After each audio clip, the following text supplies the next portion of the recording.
Once again, we back. This is Sir William L. And Sartorial King. And this is Caviar Conversations. Caviar for breakfast, champagne, for breakfast, champagne, for breakfast, champagne, for breakfast, champagne, for breakfast, champagne, bubble bath. Hey, we in the house. Shout out to our special guest tonight from LC Apparel and Consulting, Lenese. So what's happening, Lenese? How you feeling? I'm good. Thanks for having me, guys. Thanks for coming on. Yeah, thank you for being with us. Of course. So, I've been following you. Rob's been following you. And you're doing a lot of major things in the fashion space, right? Not only from a textual standpoint, from a business standpoint. So can you tell us and our viewers a little bit about yourself and how you got into this space? Oh, yeah. I just love telling this story. Okay. So I don't even know where to begin. I'm originally from Chicago. Chi-Town. Chi-Town. As long as y'all don't say Chirac, we cool. Oh, no. No. I feel like that's a negative connotation with it. Right. Exactly. Yeah. So I moved to New York about 7 years ago. After I was done with school, I got a degree in design. And then I worked in the industry as far as like retail. I worked at a couple of different stores where I was in store manager roles. I kind of grew, I guess, in my space to me very quickly. I had but I was managing like 2 different stores by the time I was like 24. And I just didn't feel like Chicago had what I needed as far as like my growth. Like I was just making like custom apparel, like doing prom dresses and weddings, like, all this stuff. But I just saw myself being so much more than that. So I jumped ship to New York. I came over here. I got my master's in fashion management and merchandising.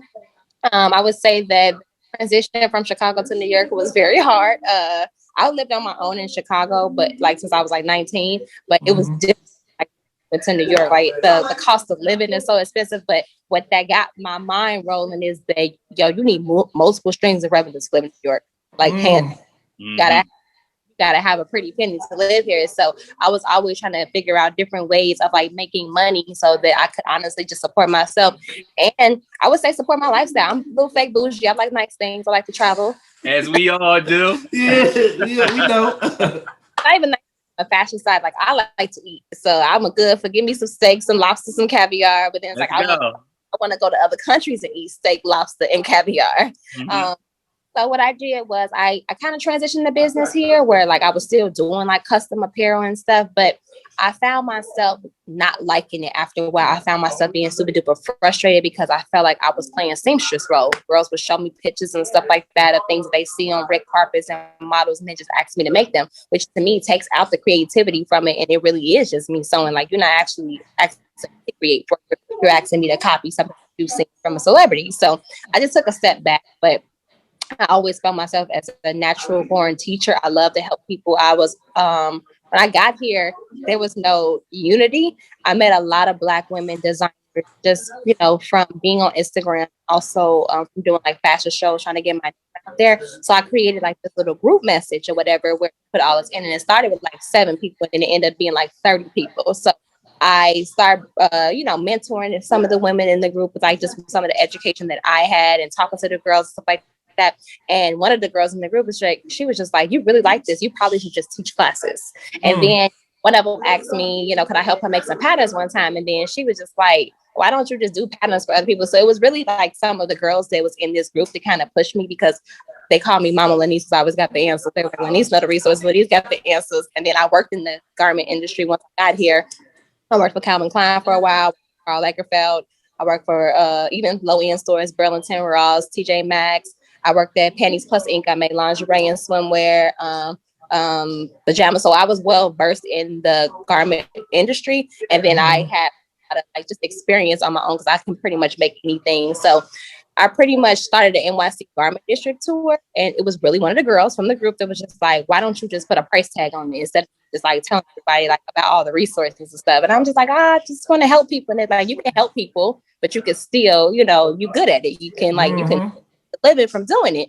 So like just getting those little like pushes from here and there was just like, well, you could provide the services. You can do mentorship. Why don't you just like create a business around that, which is what I did. So I created LC Apparel Consulting, where we would offer services in pattern making and sample making, but I also will teach you how to do patterns and so on. And I also can mentor you like on the fashion business side. So I pretty much just took everything I knew how to do and I divided it up into courses, services, mentorship, training, put a price tag on it and like did it like payment plans. And I just basically everything I knew and created a business from it. And yeah, that's what I did. Wow, that's amazing. That's it really is. It really is. Created products from it. Like I started making products. So I started making vendor lists and pattern supply kits and sloper packages. So I started creating all these different areas of which you can learn, but you can also just utilize our services as well. Wow. Awesome. So I started off as a one-woman show. I would say last year, I really started to take off. I would say last year was just me and I had one employee. And by the time I want to say July came around, I had like 7 and now I have 12. And I was in my house last year and we've been in this commercial space, not even a year. We've been in this commercial space since August and we are moving next week to an even bigger space down the street because there's 12 of us now. Let's give you a round of applause. Definitely. Come on, that's tough, yo. That's a caviar moment within itself. That's a caviar moment right there. Hell yeah. Oh my goodness. We keep it authentic on here for the viewers. I'm just meeting this young lady and I'm proud just hearing that off the rip. You killing it. Like there's more to do. It is more to do. Yeah. And it's so amazing because all this expansion is happening within a year. 1 year. To go from yourself to 12 people now, is it? Yeah, 12. I have 12 employees now. Yeah. And now we were in my apartment because I don't even have a house. We were in my apartment in the living room, and now we are in the commercial space. Yeah. Nice. I love it. I'm glad you said that. Yes, to show you, this is where we at now. Oh man. Oh wow. Yeah. So we went from being in my living room to this, and now we going even bigger than this next week. Look, that's what focus is, and that's what discipline is. And of course, having a dream and putting it down. I always say for people, I don't know if everybody does it, but write the vision. When you write the vision, you write it down and hold yourself accountable to do it. And another reason why we were so adamant about meeting with you is because William. Vision book. Yeah, I know. Oh, I see it. William and I we just said, we just wanted to get in it and just do it and build this partnership together. Him and I are in 2 different areas. I'm in North Jersey, right outside of Manhattan, and I'm in Philadelphia. I'm originally from Philly, but we always just clicked and had the mentality of making things move and making things happen. So you give definitely courage to keep going and pushing. Yeah, but I'm glad you said the thing about the goals because that's really what it was. Because at the beginning of last year, I still had a job, but my birthday is like the first week of the year. I always go away to solo vacay thing, and I kept telling myself like, I want to be a full-time entrepreneur. Like I want to be a full-time entrepreneur in 2020. As soon as I left my job, I came back to work. I wanted to work 15 minutes before they laid off me and 12 other people because Trump had like 15% tariffs coming off of all China goods. I worked for a China import company. We were making lingerie and sleepwear and everything in China. So I got laid off, and this is before COVID even hit. And I'm just like, you know what? Let me go back to that goal list that I go down and see what I can do. Because I was just like, could apply for unemployment. I could look for another job. I just chose not to. I'm just like, let me apply pressure, do everything I said I was going to do. And I do like 5 or 6 things on that goal list. Within like 3 weeks, I made like 30 grand a month. I was like, all right, now you can do this. You said something that really stuck out to me. You said that your friends really kind of like pushed you. 'Cause I know when I was starting Caviar and Cream, Rob was a big part of that amongst many others, but he was like, come on, like you can do this. This brand is hot. So you said that you had a lot of a support system. So how big is that in the fashion industry from the aspect that you're in? Because you said that you had a couple struggles being one of the few Black women in the position that you're in? Well, the community that I built around me is the community that was supportive. So I wouldn't necessarily say they're my friends. They're just women that are also fashion designers trying to make it as well. So my friends, even to this, can't even tell you what I do for a living. Like, oh, she designed or something like that. Like, they can't even tell you exactly what it is. But the women around me, we always made custom apparel. We always just trying to get on and try to be these designers, and we all were Black. It was just them that's like, okay, pushing me and like, okay, yeah, you should try to do that, or you like this, try to do that. So like we was all handling sessions. What I used to do was I used to brunch like all the women like to my house, or we would like Soho and different places and stuff, and we would just like, you know, support one another. Like, you should try this and you should try this. So like what you're doing right now, you should try this instead. So we was all trying to help each other get to like the next level. So what I was saying, of course, in terms of the office space, my question was, what's the culture like in your office? I saw you guys doing the Junebug challenge, and that was like, I felt like that was dope. So, you know, and I'm just a person that feels inspired by groups of people coming together and making culture within spaces. So can you give us, you know, some feedback on what's going on in your office?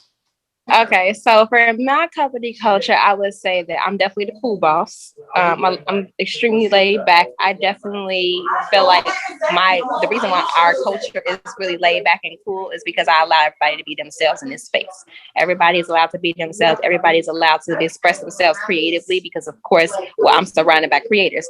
Of course, everyone who works with me is a little bit younger than me, but like they all have dreams, they all have goals, and I support those too, and I push them to do their own thing. So like, yeah, they work here and they work here 9 to 5. They all work 40 hours plus a week. They go really, really hard. But I also support them to make sure that they're doing the things that they want to do in their businesses. And then I also take their ideas. So it's just like, if somebody got an idea, a new way, a system, something better, go ahead, let's go. So it's like, I'm open to all of their opinions, and they like that. You know, I'm also one of those people who like to show appreciation. So like, when we go on trips, I take them places. You know, we just came back from a trip in LA. Me and like 4 of them or whatever, and I took some to Atlanta. I've taken them to different places. So I think our company culture is like, be yourself, just get your job done. You know, I'm not a micromanager in any way. I definitely give them the freedom to do the things they want to do. And if I see that there's a problem, I'm one of those people that fix it. So for the people who can't get here at 9 o'clock, can y'all get here at 11 o'clock? All right, let's shift your schedule, because everybody just not necessarily a morning person. And that just goes back to having an environment where people can really be themselves. Some people are better in the evening. So I have, like, if you want to do an evening shift, that's absolutely fine. Do an evening shift, you know? Mm-hmm. So I think that, like, when it comes to hiring people, you have to understand how people learn.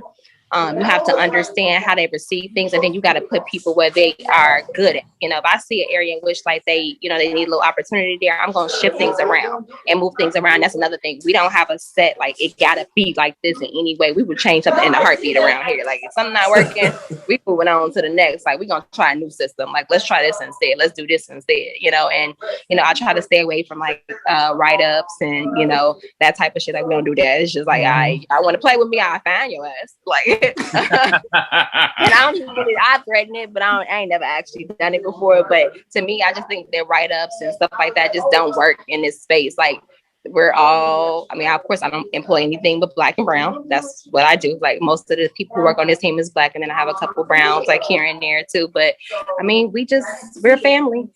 Yeah. And then also we came from being in my house. So for a long time, it was like 7 of us in my crib, and we're working. So we also became close in that sense too. It was like we in the house together during COVID. So when people close together, so we bond and we do team activities and we do team building activities. We go and take our summers in the pool and stuff like that and take a break. And of course, we always got alcohol in here. So somebody let loose, it's like have a drink and then chill out for a second. Yeah. But the environment is definitely homegirl, homeboy. And that's the same way we talk to our clients too. Like, we are professional, but we still speak like ourselves. And I found myself in corporate America, sometimes they got mad at me. I ain't never changed up my speech in the interview, the way I talk, the way my mannerisms are. I've always been myself.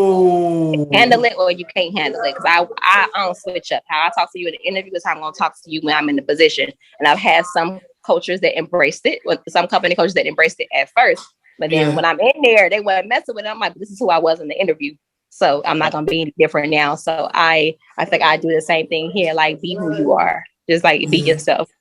So I think Jay said it best too in one of them interviews. He said, "I walk in the room and I don't change, for anybody in the room. And if you want this is what you're gonna get. 100% authentic. Yeah. Right. So let me ask you, being so authentic, have you come into any roadblocks that would let's just say deter certain people? If you want to speak on that, please do. Oh yeah, I got some people who can't stand my ass because I keep it 100. Because I think I did a rant on Instagram on our business page, and I went off on clients. Huh? I think I saw that. I went off like, y'all ain't never finna come at us, because at the end of the day, I'm gonna protect my people. So I got on there. I'm like, y'all not. First of all, y'all definitely not about to drive us crazy for some of these weak ass clothing lines. Like, y'all just not. Like some of this shit is basic as hell. So you better stop. Like y'all gonna pump y'all brakes. So because I am so authentic, it's some people it's either you hate me or you love me. But I'm gonna keep it 100. So it's some clients who cannot stand my ass. Cause I'd be like, you ain't. Girl, it's a sweatsuit. You better go somewhere. It's not even innovative. Some always just like, what? And then they complain about money. And I'm just like, you ain't even scratched the surface of what you're going to spend when you're creating a clothing line. So you yelling about, oh, I spent $1,000. And what's that? What's $1,000 to clients that are spending $25,000 and actually creating clothing lines and being successful? So it's like, I also am realist about the money side. This ain't no cheap industry, especially when you started from scratch. So if you ain't got it, then you in the wrong space. If you in a hurry or you in a rush, you in the wrong space. And some people don't like that, because I've had people write in the comments or email me like, y'all don't meet deadlines. I'm not on your time frame, sweetheart. That's why. So that's like, you have to be a certain type of customer to work with us, because we don't have time frames. Like, if your sample, we thrive on quality and integrity. So we might make something for you in the time frame, but if it ain't come out right, we're not going to give it to you. We're going to fix it. We're going to remake it. Like, we're going to do it over. And some people can appreciate that, and there's other people that just like, no, I want it right here and I want it right now, and I just don't buckle to that. And then you get the people who throw out the law things at you sue, like, oh yeah, I'll sue. I love litigation, so come on, baby, sue me. Like, I'm here for it. We can go to court. So they hate that too, because I'm fearless. Like, I don't care. I'm like, we can go to court. Since I got a lawyer, let's go. Like. So like, that's when my roadblocks come, that I am so passionate about what I do that I sometimes am not the bigger person. I will go toe to toe with you, and that's not always good. I didn't ask you. I know you did say you went to design school, but I didn't know what school did you attend. I went to school in Chicago. I went to Columbia College, Chicago. Okay, all right. Yeah, and then when I came to New York, I went to LIM for fashion management and merchandising. Oh, LIM. Yes, definitely. Let me ask you, why New York opposed to LA? You know what? Okay, so before I moved, I went to both. I went to New York, came to LA. I actually was LA first. I didn't like it. Like, it wasn't me. Like, it was real fake. It was real fake. It wasn't like Chicago to me. I think that it's something about home that I love, like the ruggedness, but then the beautifulness of it too. And LA was just not, I don't know, it just wasn't my vibe. I didn't love it. At first, I didn't love the food. Like, it was too healthy for me too. And I'm like, where's the chicken? Okay. It was a Subway on every corner. It wasn't a Popeyes in sight. And I'm just like, what is happening around here? So when I came to New York, it was like, I liked it. Like, I spent like the whole weekend in Harlem. Like, I really, like, I felt at home here. And I loved it. And I'm just like, yo, I'm going to move here one day. And I was still in college at the time. I think I was in my junior year. And I'm just like, I'm going to move to New York. So then I went back. I went back to LA. Just see again after I graduated. Then I went back to New York again. I'm just like, yeah, it's New York. Like, it's definitely, and it was closer. It's only an hour and a half on the plane from Chicago. So I'm like, it was closer. Yes. They have 4 seasons because I like my coats. I'm from Chicago, so I like to bust out my coats and my layers. Hold on. I'm sorry. Now I'm going to say this because I've been to Chicago. If you don't have a fur or a big coat in the wintertime, it is so cold there. Like, if you're not dressed properly, but I got furs on. I have furs. Well, I know you have to, because literally, like, here, the East Coast, I know it is cold, but it's not like Chicago. Especially you have that air coming off the lake. It's so. Oh, it's freezing. Yeah, so like when people be like, oh, like I remember when I moved here. I had to buy a new coat here because all my clothes was too damn thick. Like I got here and I'm like, it's hot. Right, it's nothing. I moved here in January. So I moved here right after my 25th birthday. And it was cold to them because I remember the first day of my grad school, they closed, said we were having a snowstorm. It wasn't nothing but about this bit of snow on the ground. I'm like, they closed the schools for this? Like, it ain't even cold here. Like, my coat is too big for this. I had to go get a smaller coat. Like, yeah. I mean, with the exception, like maybe Buffalo. Buffalo, they upstate, unless it's like really deep, but like if you're on the East Coast border, they shut it down. It's just like, and people don't believe me either because I tell them now, I was like, y'all don't need them big ass coats when y'all come here because some of my friends flew in for my birthday in January and they was like bringing. They said, I'm like, y'all don't need that. It's not that cold. Like I kept telling them, and they still came with them big ass coats, and I'm just like, y'all gonna be hot, but okay. Wow. Rob, you got any questions? I do. Go for it. Like she's killing me now. Yo, this is one of the No, it's a good kill. It's a good kill. So you've been to Paris. Yeah. All right. So we've talked about this on other some of our other broadcasts where we talked about. I went to Paris a couple years ago, and so I want to get like your, what you thought about it, your experience. I enjoyed it. So for me, I went alone. I'm one of those. I'm a solo traveler, so I'll go by myself. I went for 10 days, and I went there. And I went to London, and I came back to Paris. And I think I ate really good. I drank a lot. I went to my first burlesque show. That was nice, but I mean, it was, I guess, like New York to me. Like it wasn't really nothing that I thought was crazy. They spoke English, and I speak French anyway. Like I speak French, so I was just like, it was like, but I don't know, like it was just bad regular. Like I enjoyed myself. I enjoyed the museum. Those was nice. I enjoyed like the architecture. But when I went there to inspire and to like be at peace. I was really for like leather and vendors and stuff like that because I make accessories, I make bags. So when I was there, I was on a mission, but I also just was like, I just wanted to eat and drink, and they had plenty of that. And I did plenty of eating, and I did plenty of drinking. Plenty food, but I don't think I necessarily got really into like the culture because I was by myself, so I didn't like really talk to a lot of people. Talk to people in the restaurants as I'm eating, but as far as like just being outside and in it, I didn't really speak to anyone outside. Like I literally had very small conversations with people in different restaurants as I went to different places, but I don't know if I really got a chance to really capture like the entire culture because everything I did was super duper touristy, to be honest. Super touristy. So like everything was super touristy. So would you go back? So would you go back and get it in a different way? I would go back. I wouldn't go back no time soon because I need to get my butt to Africa. But if I did go back, I think I would go to London and then Italy. I don't know if I necessarily would go back to Paris right away. But they was it. I mean, they was real nice to me. They was nice to me. I can say that. No, and that's but they wasn't rude. Yeah, and usually people they can't stand Americans, whatever. But I'm cute though. Yeah. So let me ask you. So easy for me. So let me ask you. Me being a designer myself, right? What would the first steps that I should take if I come to your company? Like, take me through the process of the early stages of a new designer. Okay, so for new designers, y'all pretty much have to have a concept in mind. You have to have your target consumer. So what that means is like when when you initially come in, you have to book a design consultation or a design development session. The difference between the two is with a consultation, you already have the styles you want, you already have your color story, you already have your mood board, everything's already worked out in your head and want to produce it. Whereas with design development sessions, you don't have anything, you just have an idea. So we pretty much will pick you up where I said, if you're willing to learn. So if you're willing to learn, we can teach you like the whole role. So we actually suggest that you pair the mentorships with services. So to be honest, you don't necessarily need anything to come to us. You could just come to us, with the I got an idea and we can help you flush it out. Like, okay, this is what an assortment is like. This is the difference between like different fabrications and what will work well. And then we also have the people who already got an idea in mind that we can help fine tune that idea and then help them understand whether it's functional or not. But the biggest thing is understanding who the target consumer is, because that has a lot to do with the product. It has a lot to do with the sizing of what we are making, the fabrications that we're choosing. So like for me, my consumer is the creative entrepreneur.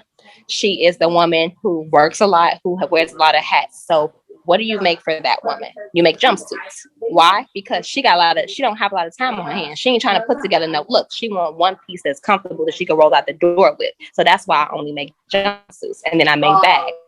So the way I created my garments is I only use natural fabrication. So she's comfortable. So she only wants to wear cotton or silk, or or leather or fur or something like that. So if you understand who that woman and man or child is, you can design for them. So that's the biggest piece for new designers, is understand who your target consumer is. So that way we can get it down to fit. The girls also like me as far as body type goes, like because we be not eating as much, we be missing some meals every now and then. So we got a little slim thick happening. So I make the cuts like that too. Like, the waists are a little bit smaller, the hip measurement is a little bit wider, like it's like that. So that's why it's really important to know who that consumer is, down to fabric, fit, and what they need in their lifestyle. Does that make sense? It does. So as a designer, as long as you know who that is. Huh? I would say in terms of body wise, how do you find your body wise or models to craft out the outfits that you? So you find the woman that, like, for me, my girl who I have on my page is like me. She's the same height as me. She's a lot more curvier than me though. So because the fits are real curvy, but I picked a woman that is colorful. I use a lot of oranges. I use a lot of blues. So the girl that I use is actually from Kentucky, and she has like this Midwest Southern like style. Like she's like this sporty belle. So the girl that I even use to like model the clothes is a lot like me. And me and her just so happy we're friends now because we're a lot like each other. Like we're laid back, we're chill. Like we think New York girls is mad aggressive. Like we be like, they be doing a lot up here. Like, but we like a lot more chill and laid back. So it's easy to find that person, So I found a girl that I was just like, you know what? I like her Instagram. I like the way she talks. When she talks, she has a twang in her voice too. I'm just like, she's my consumer, like I don't want to model things. That's not my thing, but I can find a woman who meets that. She's also an entrepreneur. She wears multiple different hats. So it's not that hard to find women that are like your target consumer. You have to just break them down. That's dope. And there's a lot of women like that because all the people who bought my bags were entrepreneurs. Like I have a whole lot of hairstylists that have my bag on their own shops. I have girls that have their own travel agencies, girls that own their own candle companies. Like I looked at the stats for the women that have purchased from me. They're all entrepreneurs. Like they all work for themselves and have a lot of things going for themselves. So my assumption was pretty doggone accurate because I sent a survey out to figure out, where they were, and they all came back very similar. Nice. Yeah. But that's how you know. But back in the day, it was a different girl. It was the corporate girl. So I did like a 7-piece collection that made 30 outfits, but they were all business. So the skirts was long. I have pencil skirts. I have blazers. I have button up. I kept them very cream and tan because this girl, she can't wear certain things to work, and then she has to have things that are business casual. So you literally, when you come up with the woman in your head that you're designing for, you make the clothes based off of what her lifestyle is like. I also made things that she could go from desk to dinner. So like it was a long dress that was fitted, but then it had zips right here. So that right at night she can get sexy and she can unzip and then she can go to like her outing and stuff. So you think about the functionality of the pieces too when you have that certain person in mind. And I make my people who are my mentorship package, I make them write me a story. Tell me what a day in the life looks like for this consumer. So once you have a day in the life of who that consumer is, it's so easy to design for them. Also easy to create services based around what they like. So for instance, since I know who my consumer is, I've been able to write a cookbook based off of this person not having a lot of time. It's called The Fashion of Food. There are meals that you can make with 20 minutes or less, clean up, and you can, right? So like, but I know who my girl is. She is the creative entrepreneur. She don't want to eat out every day. She want to cook, but she ain't trying to spend all day in the kitchen. You know what I mean? So like, once you know who that person is, you can create more products, more services, and keep making stuff based around them. My girl travels a lot. I'm coming out with a travel collection. She got her duffel. She got her book bag. She don't want to carry. She don't want to check a bag. She want to carry it. Like she want to be able to just keep running and going. So it's all about knowing who that target consumer is so that you can offer them the right products and the right services. Wow, that's amazing. A cookbook. But that's how you do it. That's how you do it, young designers. Target consumer is the way to go. Once you figure that person out, and that person can change, it shifts. My person has shifted. It used to be a business girl who was in the corporate world, and now she's an entrepreneur. So she's a different woman now. And the way I design is different from the way that I used to design. The collections is different. I rebranded, I relogoed, I did everything over once I shifted over into this new woman. That's what he said. I like that. So let me ask you, Who's harder to design for, men or women? Men are easy. Like our stuff, like me, I'm a little slim, so I like my thing to to fit on me a little snugly, but not too tight. Right, but a lot of men like their clothes to fit snug. Y'all like easy. It's hard to get the fit down sometimes, but the designs itself are easy for guys because y'all are simple. Y'all just like a good fit, a good color, and something that's comfortable. So y'all, we don't have to go crazy for guys. And I don't even make men's clothes, but I know that. So we easier to work with than is what you're saying. Oh yeah, the guys are way easier to work with than the women. The women is all types of picky over here, and don't even know what the hell they be talking about. They don't even know what they be talking about, but they're so picky. I'm like, oh, okay, sis, heard you. The men, they listen. They listen. You know, they want to learn. They want to understand, and instead, especially for the men who want to tap into the women markets too, and not just the men market. Like they listen, they pay attention. But it's some women that, I mean, you know us. We think we know it all. Listen, so mine's a little flip. I have a little flip on it. So, as a woman, what do you want to see a guy in? Great question. Do I have to set the scene? Do I have to set the scene for you? I gotta set the scene. Yeah, where we going? Give it all right. All right, I'm gonna set the scene. Okay. The ambiance. It's a Saturday night. It's a Saturday night. You're not working. Let's just say you off. Everybody else, working on their projects, but you say I'm gonna take a night for me. Talk to that fella, that young man, that guy that you're into, and you say, let's go out. He's tasked with planning the event or where you're gonna go. But now you see him, and he says, I'm gonna get a restaurant. Because you did say you like to eat, right? You say you like food. All right, so you've been in New York, so I'm pretty sure you've been in a lot of different brunches and places. So let's say you're in the meatpacking and you're going to Bagatelle or going to STA or what do you want to see him in? Is it summer or fall or winter? All right, I'm sorry.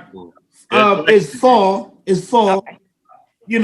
Pastiche, standard, grill, whatever. Anything in that area. It's fall. Okay. What do you want to see him in? Okay. Actually keep it real. That's real simple for me. Black jeans, fitted, maybe a ripple to at the knee. Clean black white tee. Light on the chain. I don't like the big gaudy stuff. Like light on the chain, and then like a nice bomber jacket, a leather. It could be a leather motorcycle, or it could be like a varsity. They got the patches and stuff on there, like real chill and laid back. And then, on the feet, probably some Jordans or something. Ooh, hold on. Ones? Jordan ones? I mean, you can do it up. No, because I said all black, and I don't like black ones. I only like white ones. So they would have to. I'm like, no, because he had on all black. Now, if he had on white, yeah, he could rock his white ones, but he could wear Tim's because you said it's fall. Okay. Tim's. Okay. Tim's, right. Jordan. Yeah. Tim's and Jordan. So hold on. Yeah. No. Are you not a Chelsea boot woman? Your man not wearing Chelsea boot? I'm trying to remember the last time I seen a man in a Chelsea boot. I'm not against them. I'm not against them, but if it's the correct way, I'm not against them. This is a very. I'm not against it. This is a very entertaining I know. Night. so he can have ones on. I'm not against it. Some 11 Jordan. Is this only because of the Chi-Town? Yeah, but he also can do. But I can also see him in all black, the same thing that I just named though. But instead, he has on a trench and a fedora, and a loafer. I like fedoras. Fedoras is hot. Fedoras is hot. Yeah, a fedora. He can have on a trench instead of the leather. He can have on more of a trench jacket happening, and he can wear a loafer or his Chelsea boot. Yeah. Okay. All right. So let me ask you this. I don't know if you're involved or seen anybody, but do you find yourself dressing the men that you date from time to time? First of all, I don't be dating people. Okay. I don't, because you know what? I just cannot.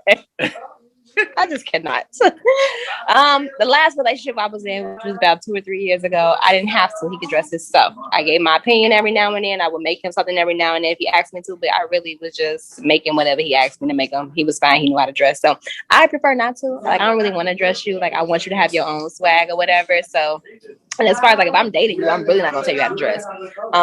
And if we're going out, I'm not going to comment. But if I don't like the way you dress, I'm probably not going to go on another date with you. Oh, man. Wow. Oh, so I'm not going to go on another one. These you get, but I ain't really like. You get real over here, Lenese. You get real over here. I'm not gonna go. No, I'm just saying we had a brother on a few episodes ago, and he works in menswear.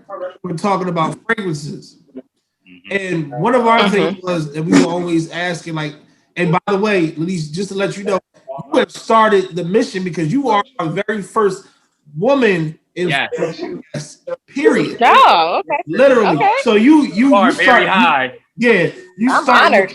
You starting it, right? You know, I have my sister. She's like, y'all have no ladies on. I was like, yes, we will. Slow your roll. We got them coming. Okay. So this is our 10th episode. So you on the 10th episode. So yeah. Okay.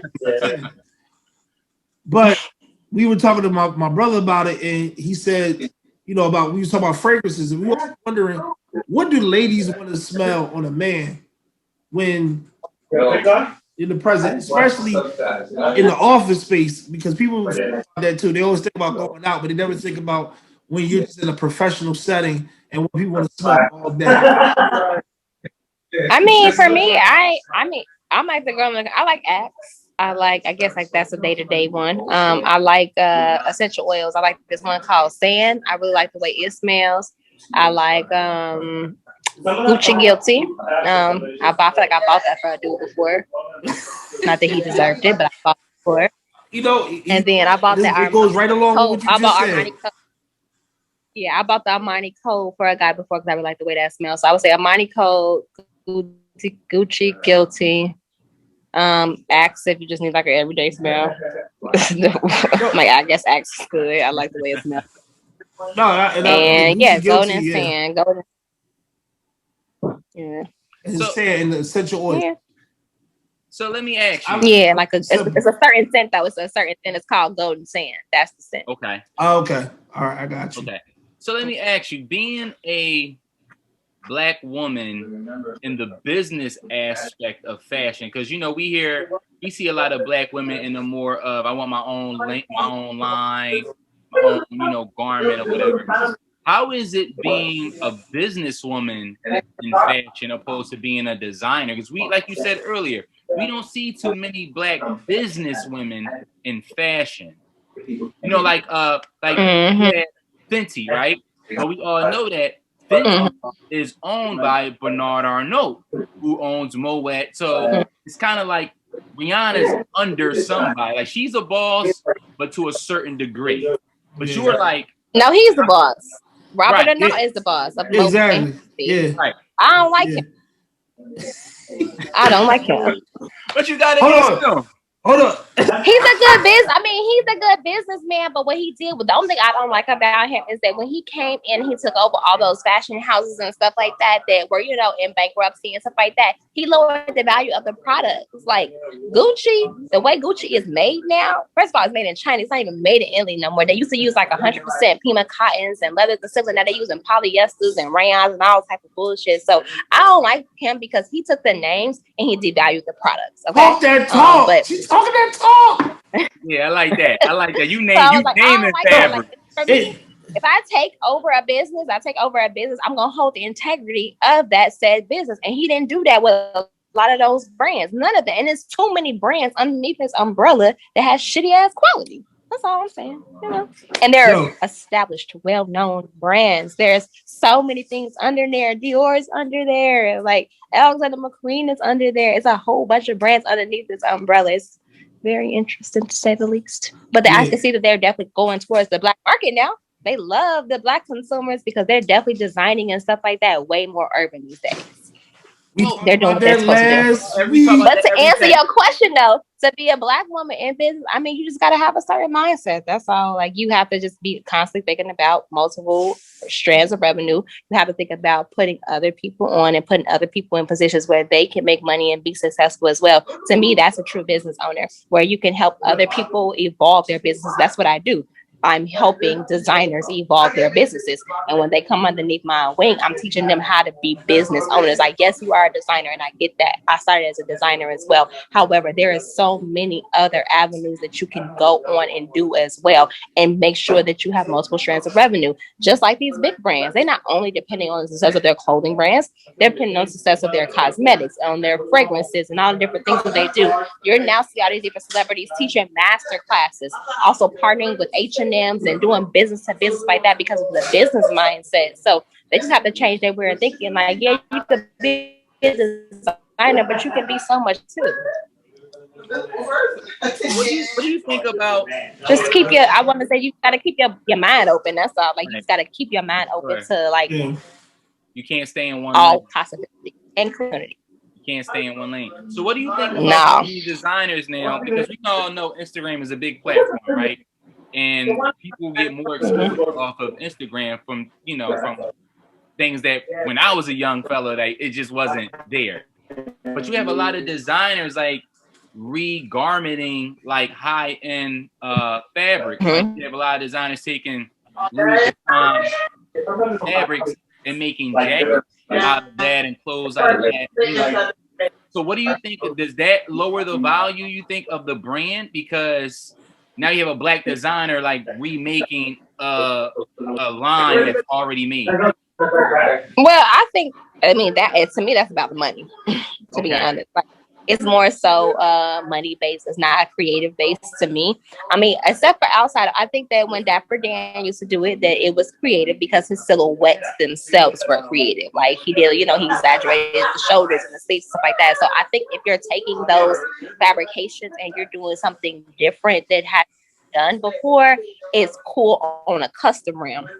I wouldn't do it like a collection. If I was making a one-off piece and I was making custom pieces for a person, that's something different. But if you're just taking it and just like recreating and making whole collections, I think it's pretty, in my eyes, it's copyright infringement. which is why Dapper Dan got his ass sued and knocked out his ass out years ago. It's copyright infringement. Hold on, look, I do have a question about that too. So, listen, you have Rick Ross, you have Kevin Durant, who has a long wingspan, arms that they can't really fit in off the shirts. Rick Ross, not now, but in the past when he was overweight and things like that. And them getting this fabric spread it out to make the clothing for them.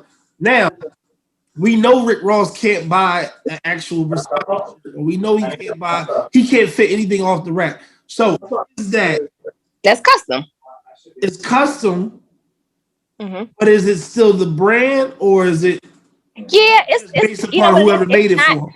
It's not the brand, because the brand has a certain consumer in mind, and because they don't make stuff in your size means that you are not their consumer. So you're trying to force yourself to be their consumer by expanding their clothes, but it's not meant for that. That's why, like, it's meant for a certain body type. And as a designer, you make the choice to say, I want to offer 2 to 10, or if I want to offer 2 to 8. Like, you make a decision on what you want to offer. So they decided not to offer 3 or 4 X's because they didn't want to offer. They didn't see that their clothing, and to be honest, all that fucking print don't necessarily look that good on somebody who's that damn big anyway. So it's like they had a certain target consumer in mind that would work out in these certain things, which is why they did what they did.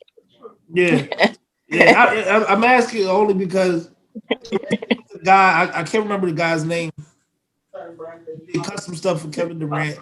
And Kevin Durant, everybody knows he has these long arms, and he cannot right, but they have a target consumer in mind. Exactly. If you are not their target consumer, you are not their target consumer. Yeah. Like, forcing yourself to be in these people's stuff. Like, you don't have to force yourself. But what you can do is start making clothing or invest in a brand that does make that size, and that is a niche market. But you going all out your way to help yourself fix a shirt that's not meant. It's not meant for you. Yes, Carmelo. It's not meant for you. So you gonna buy 2 shirts and stick them together? Is that what he did? Yeah, he bought 2 shirts and he got them sewn together. He sold them together. Even more money too, and you got to go pay the seamstress to put this together because it wasn't meant for you in the first place. Lenese, I'm gonna thank you for saying this, because when I say this to people, they look at me like I'm crazy. Man, you lying. And I was like, no, I'm telling you right now, this guy cannot fit in this piece of clothing. So, for Carmelo, like Carmelo's a ball player, but he does this. He pulls the sleeves up on most of They want to wear the designer brand so bad because it shows a certain stature of where they are in life. That is some psychological shit. And that's what fashion is. Fashion is super duper psychological. People want the smallest bit of luxury they can get. So if they can't afford something, that's why they'll go buy the cosmetics or buy like the perfume or buy like an earring and stuff. Because I've seen so many girls with Chanel earrings because they can't afford a Chanel bag. And they be fake Chanel earrings, but it's psychological. Like, it's like a thing like that you want that little bit of piece of luxury because to somebody else, they are seeking validation. Yes. They're seeking validation. So they just want the smallest part, the little bit piece that they can get of it, they're going to get it, you know? So and that's what it is. Not fast fashion, but luxury fashion brands equate a certain price point. It equates that I made it. And then you got music that's also a super duper big influence within this culture that says the same thing. I got on my Amiris, I got this, I'm Versace, I'm this. So you got a music culture that people love to bop to. And then it's like, damn, let me go spend my money on that too. Like, you know, so I can be in the club and then when they say something about a Gucci or Versace or Louis, I can throw up my hand because I got that, you know, I got it on too. Like I'm in that space in life, you know. People out here not paying their rent to buy designer goods. You're telling the truth about it. And you got people who buy fake shit too, just to keep up. And I've seen I had an ex-boyfriend, he used to buy everything fake. He had a little him a Hold on, Lenese. We ain't gonna do that. Kind of plug. This is what we talking about.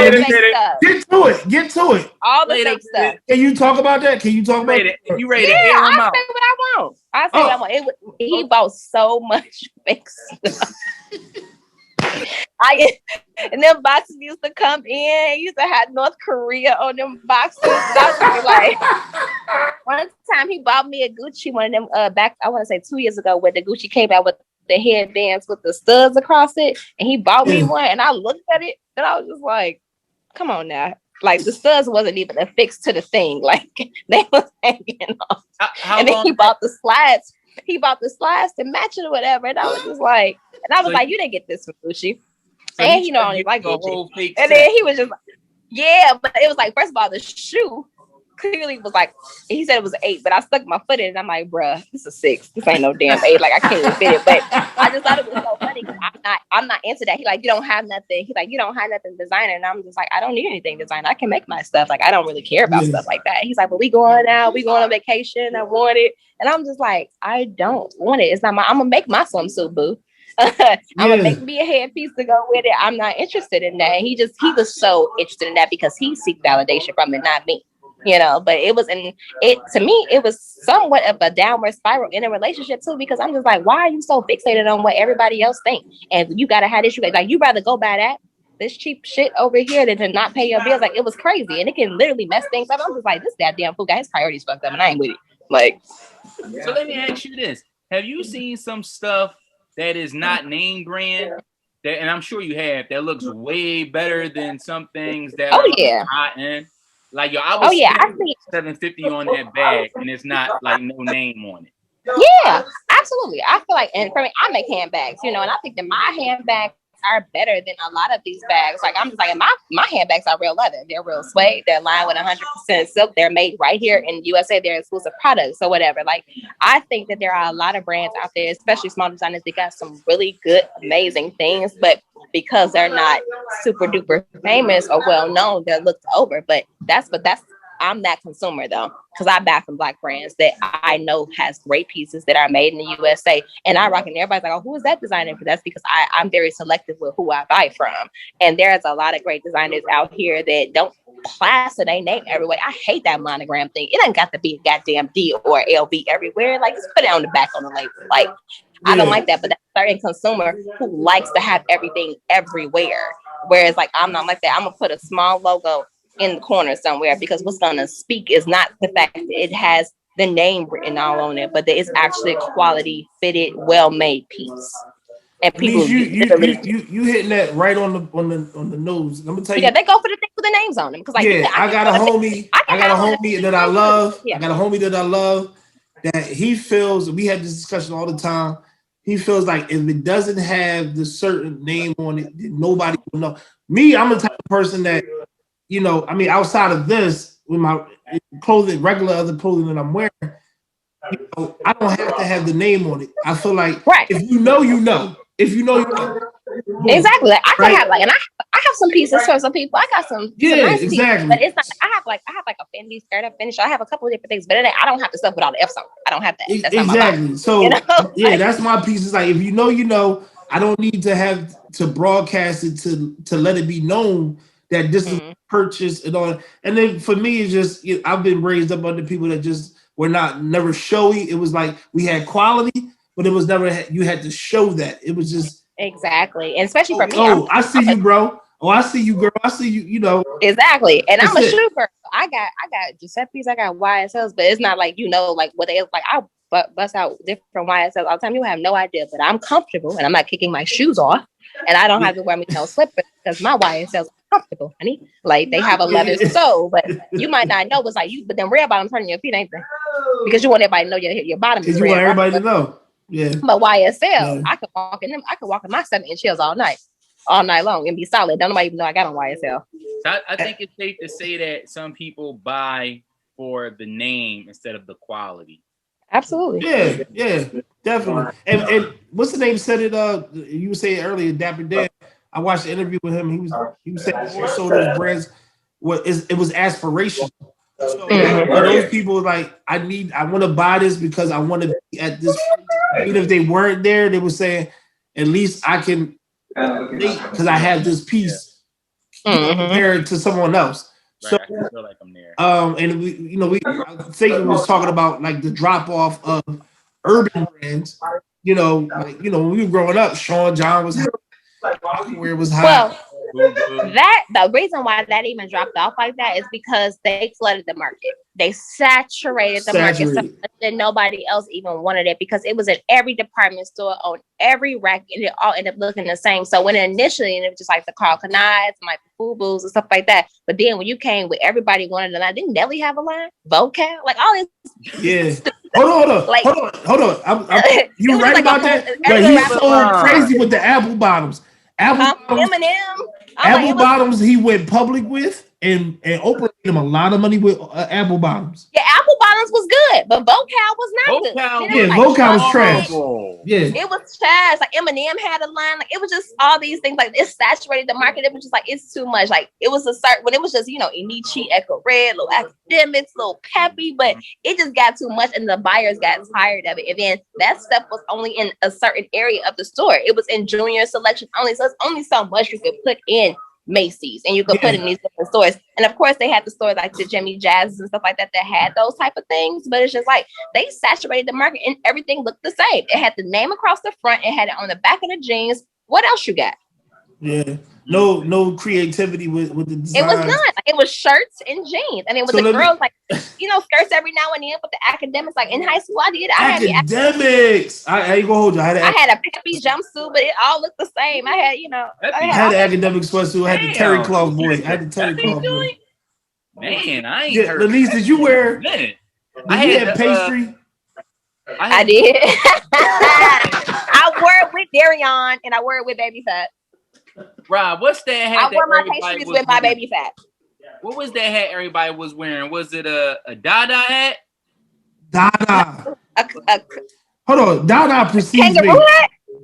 It was Dada precedes me. I was never that cool. I was never that dude that would wear A Dada hat. That's like some a Dada hat. What's a Dada hat? Sway would wear that. The old school brand. It was like a fitted sports hat, but it said Dada on it. It was a crazy look. LL Cool J wore that. Nobody in Philly. Nobody in Philly was wearing that. No, not happening. Oh Lord. No. So got me feeling. Wait, y'all got me feeling. Oh, how old is y'all? Oh, 36. I'm 37. Oh, okay, I'm young. Okay. All right. So listen, we come from an era where it was official tissue. Yeah. Like, I told these young boys now, I know this is like it's a bevy of different designs that people wear now. It's a high fashion, or if it's not Dior, if it's not this, if it's not that, I don't want it. They don't even know the era of when, Puff had a line, Jay and Dame had a line. They don't know about none of that. The oversized denims, even though I like oversized is coming back a little bit more flares coming back. Yeah, bootcut definitely. People don't want stuff as tight as they used to be. But oh no. You got a problem with tight denims? Not at all. No, that's Cat. She capping. That's a whole file right there. So, all right. So, Lenese, what's something that you believed earlier in your career, but you think differently now? Wait, say it again. You was cutting out a little bit. Oh, I'm sorry. What's something that you thought at the beginning of your career that you believed in earlier in your career that is like not what you think now? Something that I believed in earlier in my career. Oh, that is a good one. Something I believed earlier in my career that I don't believe now. Yeah, don't subscribe to. You like that's chalk. I'm the customer's always right. Because they is not. Okay. And that you got to, buckle and bend, and you got to do everything that they want, opposed to being the expert and actually, advising that you are the expert and standing strong with that. I think that in the beginning, I was a people pleaser, that I would overpromise things, stuff like that. And now I will not do that. Like now, and back then, it was like, I just want all the customers. I want all the customers. I want all the clients. And now I'm selective, yo. If I get a bad vibe, if it's not lining up, I'm good.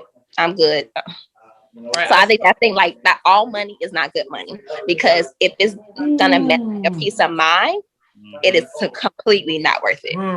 Right. And I seen that you posted something on, I don't know if it was the business page or your page, that you're going to start making your customers very selective.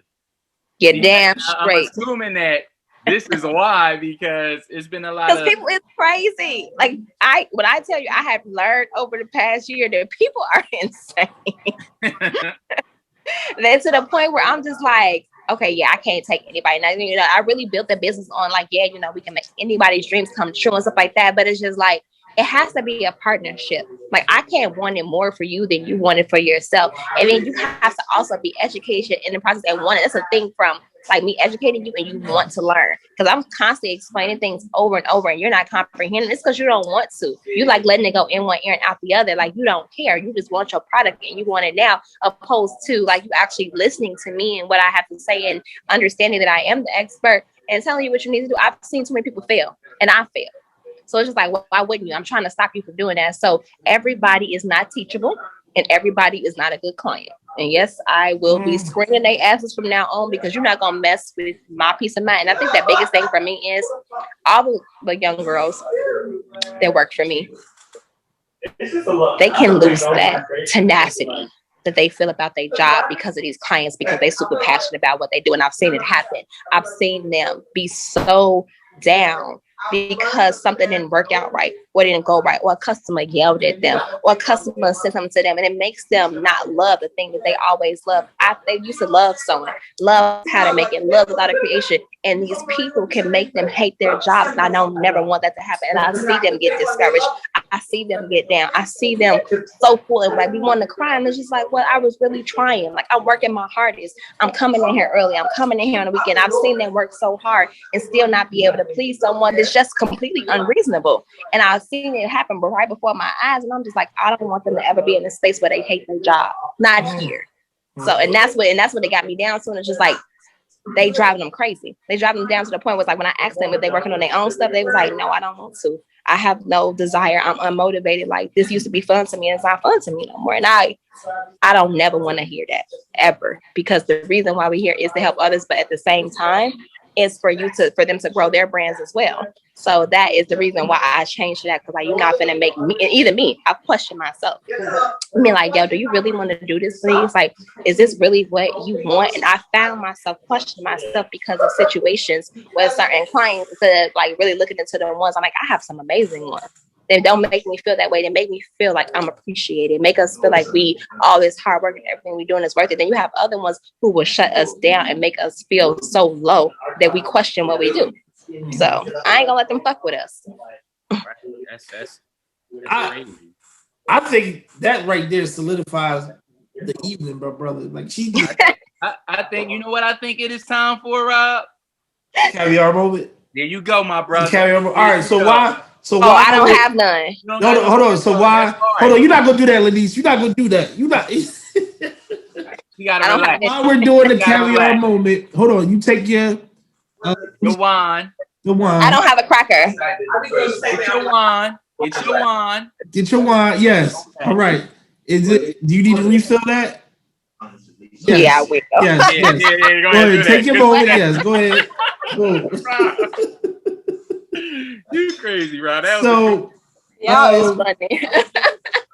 So while we're doing this, I want to hear top 3.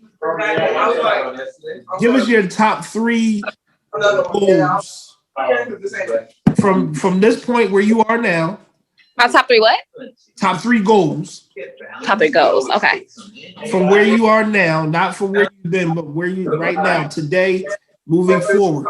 3 goals that you just have to get.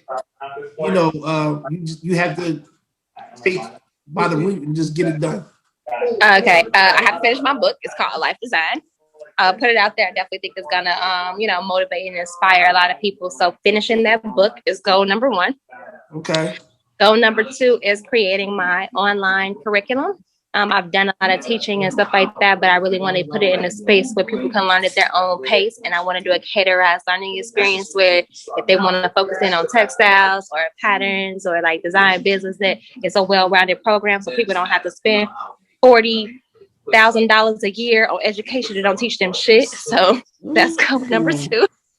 And then the last one would be to own my own factory. Nice. Black owned. Black employed too. Black owned and Black operated. I do. Are you familiar with HFR?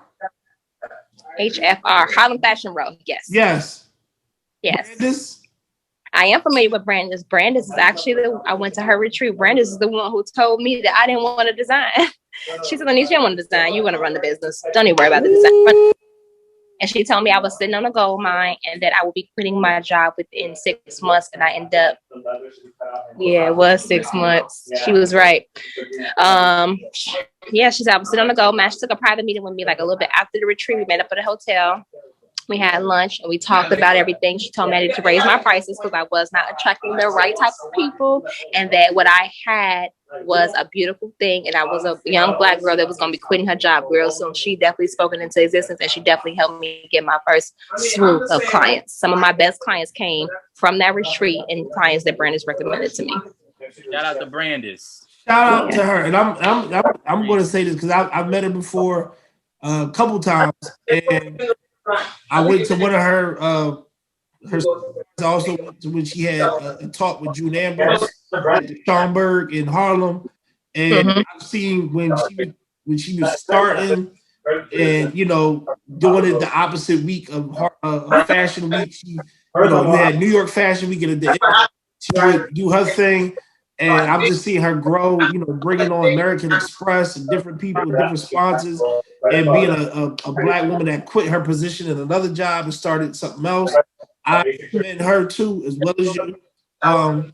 So, you know, and I just know because of the area, I was like, there's no way that you would be in this spot and area and not have seen or heard or whatever. That's why I was like, let me ask you about Brandon. Yeah. Of course, so, Brandon definitely was the one who definitely opened up my eyes, because I think that when I went to the retreat, I was lost as a designer and I was trying to find myself, but I was already doing LC Apparel Consulting, and I was telling her about it. We had a private conversation because I just wasn't in tune. I had a lot of clients at the time, and I was working on stuff, and she was just like, you keep coming in and out. And I'm like, because I'm busy. And I ended up talking to her on the side, and she was just like, you don't have to design. Like, clearly your heart and your passion is in teaching and then consulting. She's like, just focus on that.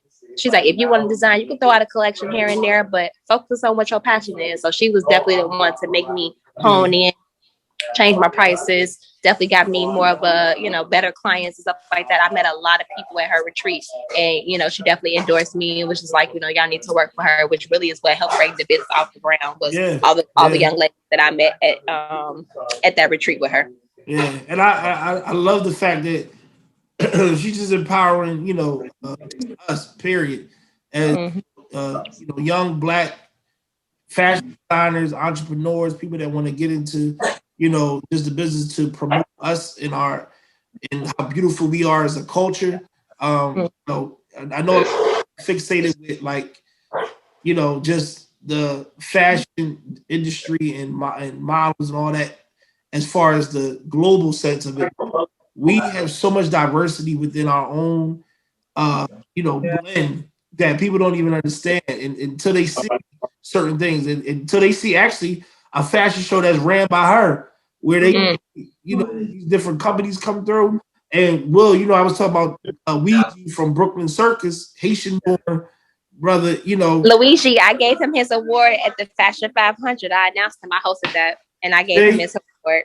Yeah, we all had like the Fashion 500 dinner. I actually met him at the dinner that they have the day before or whatever, but I actually presented him with his award for the Fashion 500.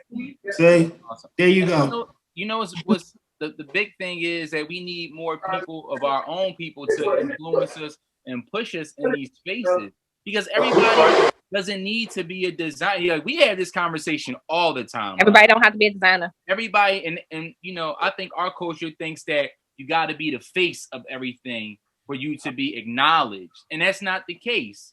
You know what I mean? And you can be the face. I was gonna say, you could be the face of a brand, being yourself, because like, and that's another thing that I learned along the way. It was just like, because I used to take a lot of pictures and videos and not be inside of everything, but it's just like, you can be known for something else. It does not have to necessarily be that. Like, you can definitely put yourself out there in other ways. Like I do speaking events. I do a lot of different things. I write, I cook, like I do a lot of different things that you could just, it's so many avenues where you can go and create your own opportunities. And, you know, it's just, design is not the only thing. And it should never be. I feel like with most designers, they need to have another strand of revenue anyway, because I know they ain't making that much money. And every designer I know got more than one strand of revenue.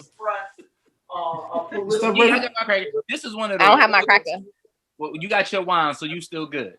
And you sipping, so you ain't even waiting for you're not even waiting, Lenese. And I'm gonna take the garment tour next month when you have it again. I'm definitely going April 2nd. That's next week. Oh, damn! Is it? Yeah, like, it's the first Friday every month. So yeah, it's April 2nd, which is next Friday. All right. Well, looks like I need to get motivated then. Right? Yeah, I ain't seen no ticket. I ain't seen no ticket come through for you. I'm looking at tickets. I didn't realize it was April 2nd that fast. Wow. Yeah, it's the early bird special. I see. It's coming. Rob, this is a perfect time to have a moment. Yes. So whatever is left in your glass, Lenese. You know what?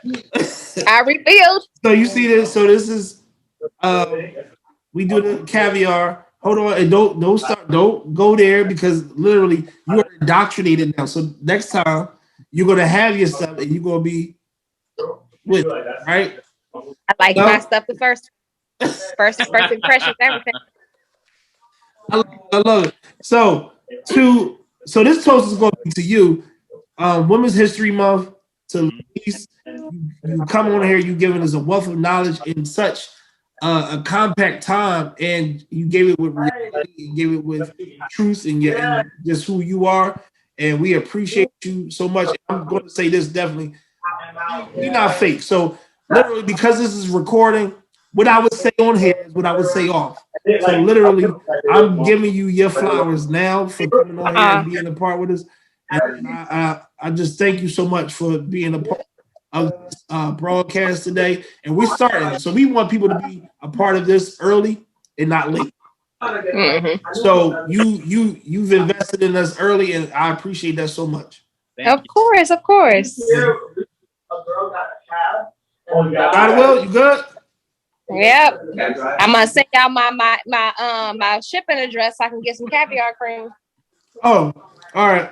We're gonna send you some of that. Yeah, she took a private lunch. And you know, as our closeout for the evening, I want to say to our subscribers and viewers.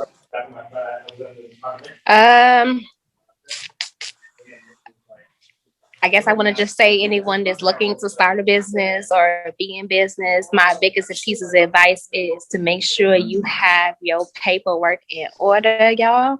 Think long term. Do not file LLCs. File you an S Corp, get you a Super Corp, and then you file as many LLCs underneath that so you can start having a mindset of a serial entrepreneur. Everything owned by you, and ownership is key. 100% ownership is key. That's awesome. Yep. Rashi, last words? Yeah. Oh, I said enough. I'm shutting up. That's it. Ownership is key, people. Unity is key. So give back, be resourceful, and just make sure that when it comes to being a business owner, that you are always 100% in command. File your own, make your own charities, do your own non-for-profits, filter your money into your own non-for-profits, do your own charities. And as we know, charities don't get taxed and stuff like that. So making sure that money comes full circle. All my businesses pay each other. Better tax free. I own 4 and a non-for-profit. And I put money into non-profit because my non-profit is my charity of choice. So just make sure your business structures work together, and just make sure you have a business mindset. Nice. Lenese, we want to thank you for coming on. You gave us a wealth of knowledge. You gave us a real perspective of how it works in the fashion industry. Absolutely. And hopefully we'll have you on again. Hopefully we are. That's it. I ain't coming on again unless I got some caviar cream. All right. You got it. Rob's in New York. You in New York. It's gonna get to you some way. It's gonna get done. All right. I better have my caviar cream light skin.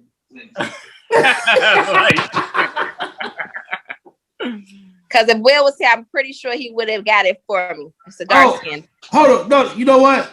We're going to talk about that offline. So, literally, we are glad that anybody that has tuned in tonight, we're glad that you're with us. We want you to like, comment, add us, follow. What's your Instagram handle? Lenese Calleea. You can find everything underneath my personal page. All my businesses and other pages are listed under my page, and it's just my first and middle name, Lenese Calleea. Lenese Calleea. We will also be tagging her as well on YouTube on the page, so you can follow her and go and get her experience, as well as Sir William L., as well as Sartorial King. We are glad that you were with us tonight, and we want to give you a blessed week. Thank you. Have a great night. Thank you. Appreciate you.